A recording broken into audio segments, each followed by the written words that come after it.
dialogar con el licenciado en Psicología, exdirector Nacional de Salud Mental y Adicciones en Argentina, y tandilense, además, hincha de Gimnasia. Epa. Integrante del UCR también. Porque el papá era gimnasista, por eso. Muy bien, muy bien. Entre otras cosas, pero en esta oportunidad en su faceta, digamos, de conocedor del tema, sin dudas, de salud mental y además tandilense, ¿no? La oportunidad de tenerlo cerca acá. Luciano Grasso, ¿cómo estás, Lu? Buenos días. Buenos días, ¿cómo están? Muy bien, muy bien. Estoy con Nacho Lacobar aquí en el piso y, bueno, queríamos... Sí, escuché ahí el EPA de Nacho cuando dijiste que era hincha de Gimnasia, pero bueno. Sí, la justificación de que esto viene por consanguinidad, digamos, ¿no? Como por un ADN. Así es. Sí. Un sufrimiento que viene de familia. Vos sabés que yo cuando estuve en la legislatura estaba rodeado de todos pincharratas, por eso, viste, tengo más cercanía por ahí capaz con ellos. Yo soy de Boca, pero bueno. Claro. Cosas que pasan. Bueno. No vamos a hablar de fútbol, mucho menos de actualidad. Pero ganó anoche Gimnasia. Muy bien. Bueno, las felicitaciones al respecto. Queríamos, decíamos al principio del programa, Luciano, que queríamos dejar macerar un poco el tema desde el anuncio de Manuel Adorni sobre esta nueva Ley Nacional de Salud Mental. Y bueno, habiendo pasado un poquito, no sé si pasó una semana al respecto, creo que amerita ya conversar sobre las primeras conclusiones, al menos, de lo que se conoce. ¿Se conoce algo del texto de ley que va a llegar al Ministerio de Salud? Bueno, circula el proyecto, una versión que en principio es oficial, pero por otro lado todavía no ingresó al Congreso. Por lo tanto, podríamos decir, bueno, hay que analizarlo una vez que ingrese, porque si bien lo que circula es efectivamente un documento que es del gobierno, se empieza a analizar en el ámbito legislativo, obviamente en la medida en que se ha presentado y analizar la letra de lo que se presentó, pero en principio ya hay una coincidencia entre ese documento y lo que el gobierno también por distintos medios fue transmitiendo respecto a lo que consideran los principales puntos de modificación de la ley. Así que ya tenemos elementos como para poder analizarlo. Bien. ¿Cuáles son esas primeras impresiones que te surgieron al momento de conocer el nuevo texto? Bueno, lo primero que me parece que es importante decir es que es necesario, obviamente, cuando hay un proyecto de modificación de una ley, analizar artículo por artículo y tener una posición técnica y política también respecto a una modificación de una ley, pero que no tenemos que desviar la profundidad del problema, sobre todo cuando al hablar de la profundidad del problema estamos hablando de cientos de miles de personas que hoy, y es así, parece números que uno dice sin precisiones, pero en realidad cuando analizamos la prevalencia de personas que tienen problemas de salud mental y analizamos los análisis que hay respecto a lo que llamamos la brecha, es decir, el porcentaje de personas que tienen problemas de salud mental y que no tienen la atención adecuada, estamos hablando de cientos de miles de personas que por tener cobertura pública exclusiva y vivir en una localidad en donde no hay especialistas de salud mental, o porque no hay guardias, o porque no hay psicofármacos en el ámbito público, o porque tienen una obra social que no tiene la cobertura suficiente de psicología, psiquiatría, o yéndonos al otro extremo, y que es uno de los puntos quizás más graves del intento de modificación, las miles de personas que están viviendo en hospitales psiquiátricos, en manicomios. Ese es el problema real, porque estamos hablando de derechos humanos vulnerados, claro, sea por omisión o sea por una atención o un procedimiento inadecuado, como es lo que sucede en un hospital psiquiátrico. Entonces, el problema es ese. Ahora, lo que vemos varios con este proyecto es el futuro repetir el pasado, como dice una canción de la Versuit, ¿no? Sí. Vemos más de lo mismo. Cuando vemos más de lo mismo, lo resumo en 2 puntos. Un error de diagnóstico. Cuando hablamos de diagnóstico, hablamos la propuesta de intento de solución de un problema. Y por otro lado, también vemos nuevamente la mano ahí oscura, por decirlo de una manera, de algunos sectores que intentan retomar o sostener ciertos privilegios ya que es una palabra que está de moda, podríamos decir de casta corporativa, por un lado, y por otro lado ciertos privilegios económicos, porque hay algunos actores que siempre intentaron y ahora vuelven a intentar meter mano en la ley para que se sigan sosteniendo ciertas prácticas que mantienen ciertos privilegios corporativos y por otro lado negociados, porque también hay que decirlo, o sea, no estoy diciendo nada nuevo, en muchos ámbitos de la salud hay negocios detrás de ciertas posturas que parecen técnicas, ¿no? Si uno piensa en la internación compulsiva, un poco se cae de maduro, digamos, qué sectores terminan siendo favorecidos, ¿no? No, claro, ahí hay dos puntos, digamos, ya yendo, hice como un primer análisis más general, ¿no? Pero yendo a un par de artículos concretos, bueno, con el pretexto de mejorar o agilizar las internaciones, se plantea cierta como ampliación de los criterios de una internación involuntaria, primero partiendo de una falsedad, que es que la ley de salud mental no permite la internación involuntaria o que la hace demasiado burocrática. Y en realidad, voy a decir algo que siempre repito, ¿no? Quien estudia la ley, la analiza, entiende, y además tiene competencias, es decir, es un profesional que tiene competencias clínicas, bueno, tiene hoy la ley que habilita a que una persona que realmente tiene un criterio de internación lo pueda hacer. Ahora, si después ese profesional está trabajando en un nosocomio, en un hospital general, no tiene camas, pues no es otro problema, o no tiene psicofármacos para atender la urgencia en una crisis, es otro problema, o no lo habilitan las autoridades, porque también todavía hay muchos directivos de hospitales generales que dicen, no, acá no internamos personas con problemas de salud mental. Bueno, ahí de vuelta estamos frente a un problema que es de táctica, digamos, ¿no? De que debe resolverse tomando decisiones políticas y financiamiento, no cambiando la ley. Entonces, ahí están pretendiendo cambiar algo que no es necesario. Ahora, si lo que se pretende es ampliar los criterios de internación para permitir habilitar internaciones que no son necesarias, ampliando esto de lo que llamamos el criterio de riesgo, bueno, ahí sí es riesgoso, ¿no? Porque valga la redundancia, porque ahí sí podemos volver a otros tiempos en donde, bueno, se confunde internación con intervención. Es decir, hay situaciones en donde por un problema de salud mental que no está suficientemente atendido o que directamente no está siendo atendido, el sistema de salud tiene que diagnosticar y definir una intervención.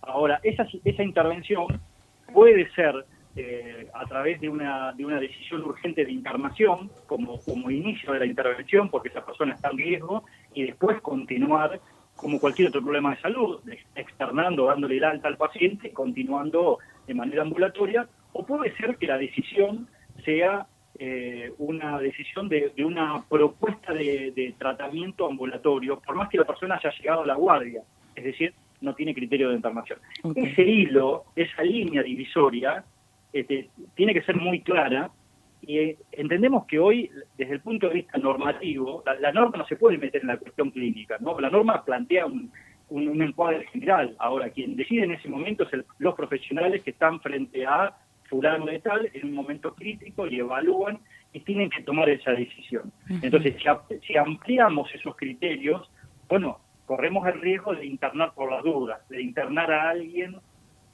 por alguna razón que no es la que tiene que ver estrictamente con el criterio de riesgo. Así que ahí ese es un punto que es peligroso en torno a lo que se quiere modificar. El otro punto es que solo puede volver a esta noción de que solo un médico psiquiatra puede definir una internación. Y acá, si se modifica este punto, Argentina estaría retrocediendo décadas, digamos, de lo que ya ha sido definido y consensuado a nivel internacional, y es que una internación en salud mental es mucho más compleja que una mirada solo médica, y más aún de una especialidad. Digo, en la guardia, si hay alguien que necesita una internación por una situación de crisis o por un accidente o por un problema cardiológico, no esperan a que venga el cardiólogo para decir una internación. El médico que está en la guardia interna. Claro. Bueno, lo mismo debe pasar con un problema de salud mental. Entonces, ahí volvemos a un criterio de que solo el especialista puede definir una internación y además burocratiza más las internaciones, porque sabemos que, lamentablemente, en muchos, acá en Tandil vivimos una situación particular, como en las grandes ciudades también, pero en el interior de las provincias no hay psiquiatras. Entonces, una modificación de la ley que supuestamente pretende hacer más ágil una internación la termina complicando más. Digo, ahí marqué un par de puntos que realmente son riesgosos. Por otro lado, llama la atención que en este momento que retasean recursos en salud de todo tipo, presenten esta ley en vez de inyectar recursos, que es lo que me parece que hace falta, ¿no? Por supuesto, absolutamente, es contradictorio, ¿no? El mismo gobierno que presenta un proyecto para modificar la ley, supuestamente para mejorar la atención, está desfinanciando la salud pública, ¿no? Claro. En salud mental en particular, quitando, por ejemplo, las residencias interdisciplinarias en salud mental, que son fundamentales y han sido pilares para formar especialistas, pero también son profesionales que están trabajando en el territorio, en las guardias, en atención primaria, en los hospitales, y de manera interdisciplinaria, como plantea el modelo comunitario que debe implementarse. Entonces, digo, es contradictorio. Y además, algo que por supuesto no dijeron, pero cuando vemos los artículos a modificar, quitan un artículo o una parte de un artículo que, si bien no se estaba implementando, era fundamental, que es la responsabilidad del Estado Nacional de financiar a las provincias. Sabemos que nosotros tenemos un sistema federal, los sistemas de salud están a cargo de las provincias, en algunas pocas están a cargo de los municipios, como es en la provincia de Buenos Aires, sí. Pero en general la nación tiene pocos efectores de salud, pero tiene una responsabilidad de coadyuvar a la implementación de la ley, aportando parte de su presupuesto a las provincias. Bueno, este proyecto de ley le quita esa responsabilidad a la nación.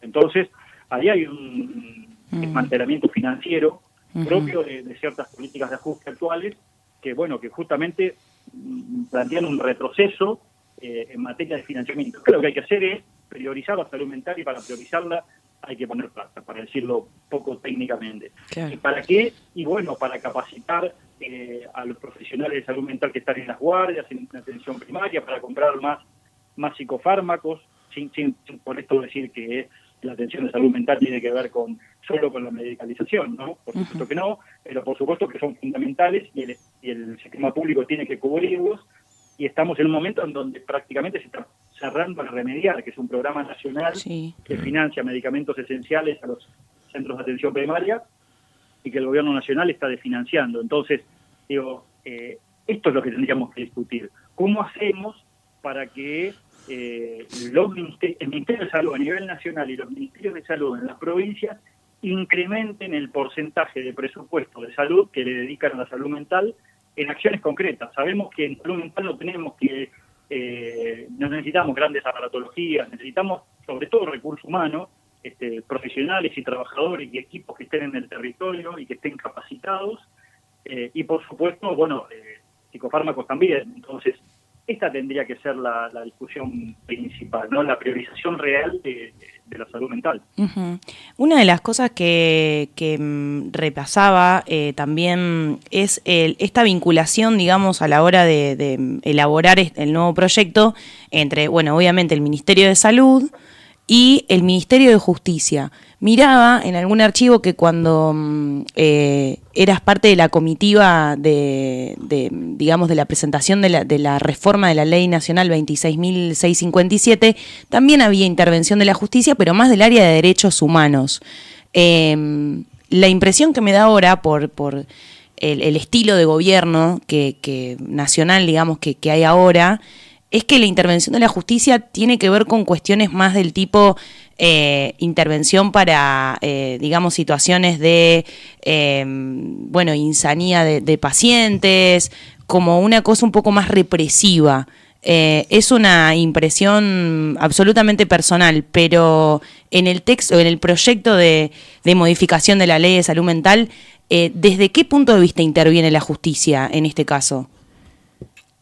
Bueno, según la ley de salud mental vigente, tiene que haber una intervención, por un lado, de la Secretaría de Derechos Humanos nacional, y entonces eso también se deja de lado porque, bueno, hay una concepción, ¿no?, que la salud mental no tiene que ver con los derechos humanos, cuando la ley de salud mental es muy clara en este sentido, ¿no? Estamos hablando de salud, estamos hablando de derecho humano y estamos hablando de que la salud mental no es solo la discusión entre la salud y la enfermedad mental y la psicopatología como algo biológico e individual, sino que tiene que ver con la concreción de los derechos humanos básicos de cada sujeto en comunidad. Entonces, desvincular la Secretaría de Derechos Humanos en lo que tiene que ver con el control respecto a los tratamientos de las personas con problemas de salud mental, el vínculo con el análisis de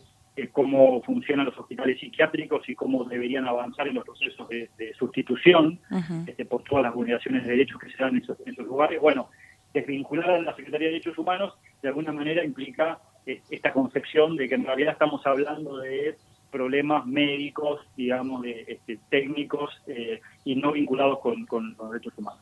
En relación a la justicia, también la ley lo que plantea es justamente lo que hablábamos hoy. Las internaciones involuntarias que están permitidas por ley no dejan de ser una privación de la libertad, ¿no? Porque a alguien de repente lo obligan a que deje, digamos, las coordenadas de su vida cotidiana de manera ambulatoria, por decirlo de alguna manera, desde el punto de vista sanitario, es decir, como cualquiera de nosotros que no está internado, y pasa a estar encerrado en una institución de salud contra su voluntad. Bueno, entonces, la ley permite que los profesionales puedan tomar esa decisión aún contra la voluntad del paciente. Sí, por supuesto tiene criterio, ¿no? Pero lo que hace es activar una información a la justicia y al órgano de revisión para que puedan tener un contralor, es decir, garantizarle a esa persona que se está controlando que su información fue legal y fue, digamos, basada en criterios clínicos. Ahora, en relación a la modificación, no hay tantos puntos en este tema. Sí cambia el tiempo que tiene el equipo para informar a la justicia, y por otro lado vuelve a darle al juez una potestad que la ley de salud mental le limitaba, y con razón, que es el juez puede decidir una internación en la medida en que haya habido un equipo profesional de especialistas en salud mental que haya definido que determinada persona tiene criterio de internación y hay un nosocomio que se niega a esa internación. Entonces, el juez lo que hace es avalar lo que define un profesional de la salud mental y ordena una internación. Ahora, el juez por sí solo no puede ordenar una internación según la ley de salud mental, porque, bueno, no es profesional de la salud mental, ¿no? Un juez tampoco podría ordenarle a un cirujano que opere a alguien porque cree que hay que hacerlo, digamos, ¿no? Si no, tiene que haber una definición médica de especialista, y esto es una obviedad. Bueno, en salud mental, de vuelta, parece que no es tan obvio que un juez, siendo abogado, puede definir una internación. Eso también es riesgoso porque implica un retroceso en este punto, y bueno, en realidad, tomando lo que vos decías en la pregunta, podríamos hipotetizar que esto tiene un trasfondo de esta mirada o de esta concepción de que en realidad, bueno, para garantizar el orden público, para garantizar ciertos reclamos de familiares, bueno, un juez puede rápidamente ordenar la internación. Esto sobre todo se ve en consumos problemáticos, ¿no? Es volver a esta mirada de que, bueno, alguien que tiene un consumo problemático, lo que hay que hacer es, más allá de si esté de acuerdo o no, internarlo en alguna comunidad, porque de esa manera le vamos a salvar la vida, y en realidad la cuestión es mucho más compleja y también debe estar anclada no solo en el derecho a la voluntad de la persona, salvo que, repito, que esté en una situación de riesgo de vida, sino porque es fundamental y porque la voluntad de alguna manera es es el requisito sine qua non para un tratamiento posible. No se puede darle un tratamiento a alguien de prepo si no tiene cierta intención de avanzar en un proceso de cura. Y por otro lado, porque ya está totalmente probado que tanto los hospitales psiquiátricos como las comunidades terapéuticas, desde la lógica del encierro en un tiempo prolongado, no tienen ningún efecto terapéutico, digamos, ¿no? Claro. Aislar a alguien por meses no va per se a generar ningún cambio, y entonces hay que entender que las personas se tienen que curar en un proceso desde la propia voluntad, desde la participación activa de la persona que tiene ese problema y desde la red social que tiene, la familia, los vínculos, salvo en un momento bien agudo, donde por supuesto tiene sentido una internación y que la persona de alguna manera se aísle de su vida cotidiana, pero ese tiempo tiene que ser muy corto y el principal efecto terapéutico se da en la comunidad porque es desde donde también surge el padecimiento, en la vida cotidiana de las personas. Entonces, ahí también entiendo que podría haber un retroceso riesgoso que rompe de alguna manera con ciertos acuerdos, ciertos estándares que tiene nuestro país, ciertos compromisos que tiene nuestro país con la Comisión Interamericana de Derechos Humanos, y que bueno, esta discusión entiendo que se va a tener que dar para frenar estos cambios, ¿no? Total. Un ejemplo de ello es toda la actividad, digamos, vinculada al quereme así piantado. Cambio un poquito me voy del texto y de la presentación de este proyecto de modificación de la Ley de Salud Mental para venirme un poco al pago chico y un tema que conoces súper bien y en detalle, Luciano, y aprovechamos a preguntarte por la actualidad. Sabemos que hay algunas novedades al respecto. ¿Qué se puede contar? Creo que del quereme así piantado, este dispositivo de integración sociolaboral para personas con algún padecimiento de salud mental, es hiper recontra conocido por toda la comunidad, pero contanos algo algo del chisme, digamos, que se pueda saber. Bien, está directamente vinculado con lo que hablábamos, ¿no? Porque el quereme así piantado es un emprendimiento de inclusión laboral de personas con problemas de salud mental, que tienen determinadas patologías que son las que en general encontramos en los hospitales psiquiátricos, ¿no? Las personas que se las ha aislado y que producto de ese aislamiento y de a veces exceso de medicación van perdiendo la capacidad de incluirse en la sociedad. Entonces, el quereme así piantado de alguna manera muestra ese paradigma alternativo, ¿no? Una persona con un problema de salud mental, aún un problema de salud mental severo, puede vivir en comunidad, por supuesto que necesita su tratamiento psicológico, psiquiátrico, por supuesto que puede tener una descompensación, como cualquier los trabajadores y trabajadoras que están en el quereme, que en algún momento han necesitado una internación, quizás una internación involuntaria también. También un ejemplo de que las internaciones involuntarias hoy la ley los permite, ¿no? Varias de las personas, algunas personas que han estado en el quereme asistentado han tenido internaciones involuntarias. Sin embargo, poder ejercer su derecho a trabajar, a contactarse con el resto de la comunidad y que la comunidad los pueda ver como trabajadores desde sus potencialidades, desde sus capacidades, bueno, también es romper con el estigma y también mejora la calidad de vida de esas personas. Así que es un ejemplo de a dónde habría que poner las prioridades y los recursos, y no tanto en seguir manteniendo los hospitales psiquiátricos. Ahora, dicho esto, en lo que decías de las novedades, bueno, el quereme sigue trabajando hoy en una de las principales, desde el punto de vista del emprendimiento, una de las principales actividades, que es la elaboración de prepisas, que son una de las prepisas más ricas de Tandil. Sin duda. Clientes habituales. Clientes habituales. Sí. Muy bien.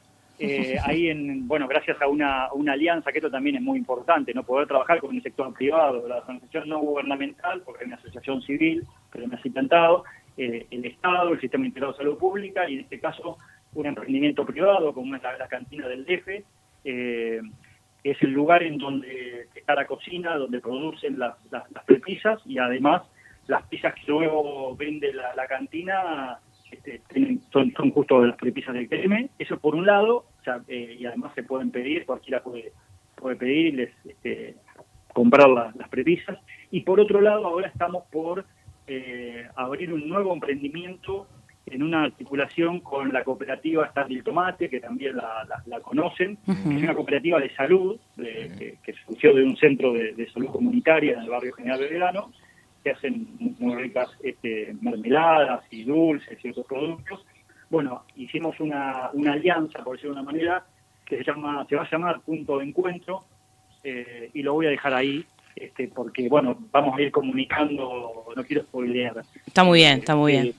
Pero va a ser un punto de venta más relacionado con, bueno, poder vender los productos de cada uno de los dos emprendimientos, pero también, bueno, va a haber café al paso y algún otro producto, así que ya por nuestras redes vamos a ir comunicando los avances, estamos trabajando en eso, uh-huh. Y bueno, es un nuevo emprendimiento del que hemos intentado. Qué lindo. ¿Punto de Encuentro es el nombre oficial o lo dijiste como en referencia? Sí.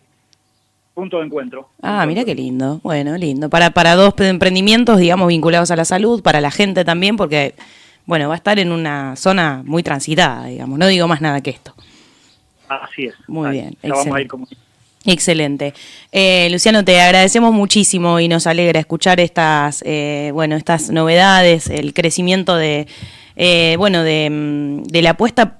Ya decirles proyectos, digamos, les queda chico porque son ya emprendimientos establecidos, digamos, en la ciudad con las dificultades que tiene, que son justamente tener que negociar todo el tiempo recursos, porque claramente las indicaciones incluso del propio diario nos dicen que no van para ese lado, sino hay una transferencia de recursos, digamos, a otro tipo de organismos que son más poderosos, pero bueno, incluso con todo el esfuerzo que vemos que se hace, valoramos muchísimo esa linda movida que están por armar, y bueno, por supuesto siempre es bienvenidos a charlar de eso. Esperamos la presentación oficial y los esperamos por acá por la radio.